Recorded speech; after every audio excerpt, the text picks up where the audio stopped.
আসসালামু আলাইকুম। আমরা আজকে একটা মসজিদের এই যে আপনার টাইমের ঘড়িটা সেটিং করার জন্য, তো এটা কীভাবে সেটিং করবেন সেটা আমি আপনাদেরকে বলবো। এটাতে অনেক ভাইরাসে তার দিয়ে বেঁধে রাখে। আসলে তার দিয়ে বেঁধে রাখলে যে কোনো সময় পড়ে এরকম দামি জিনিস নষ্ট হয়ে যেতে পারে। তো আপনারা এক কাজ করবেন, এরকম বড় অ্যাঙ্গেল, এরকম একটা অ্যাঙ্গেল সুন্দর করে নিচে একদম উপরে ছিদ্র করে দেবেন। ছিদ্র করার পরে আপনার এখানে রয়্যাল প্লাগ অথবা রয়্যাল বল দিয়ে কিন্তু আপনারা এইভাবে আমরা যেভাবে সেটিং করছি, এটা রয়্যাল প্লাগ দিয়ে স্ক্রু দিছি 2.5 ইঞ্চি 3 ইঞ্চি স্ক্রু। তো এরকম করে আপনারা করতে পারেন অথবা রয়্যাল বল ব্যবহার করতে পারেন। সেরকমভাবে এটা ভালো করে মজবুতভাবে লাগাইতে হবে এবং এটা লাইনের সঙ্গে দিতে হবে।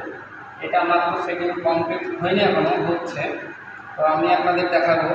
এটা এই যে যেটা আছে মেম্বার, এই যে এই মেম্বারের যে সিনারিটা আছে, এটা কিন্তু টেম্পার গ্লাস।